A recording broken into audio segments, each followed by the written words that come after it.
Space has long been a traditionally bipartisan space, right? It's people who don't get along about anything else get along with space, and that's why. So, and the two of you, I guess, have not always seen eye to eye. There's issues we might disagree on. But you've gotten along on this. I mean, Bill, you actually got criticized by some in the planetary science community for showing up at the State of the Union address.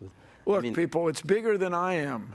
The administrator. Shame on you for having a dialogue with me, Bill. Shame on you. So I went to his office. We hung out. We talked about fighter planes, among other things. We talked about his family, and everybody. This is something else you learn in space exploration when you go around the world and meet people involved in it.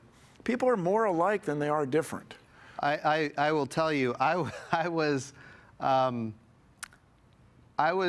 saddened by the grief he took. Oh, bring it on. No, you guys, it's the State of the Union. It's a very important thing. It's in the Constitution, as is the progress of science and useful arts. That's in the Constitution, Article 1, Section 8. Yeah. So science is a real word, everybody.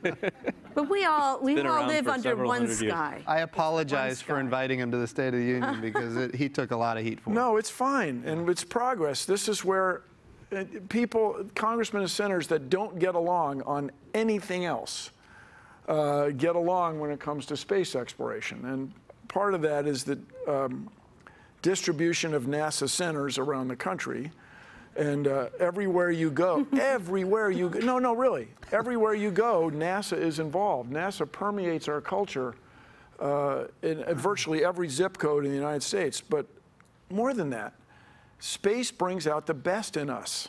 Space exploration is where we solve problems that have never been solved before. And I'm not just waxing poetic for the sake of oratory. I mean, space is really unique in this regard. It brings out the best in us, and we accomplish things that in my grandparents' time were thought unthinkable.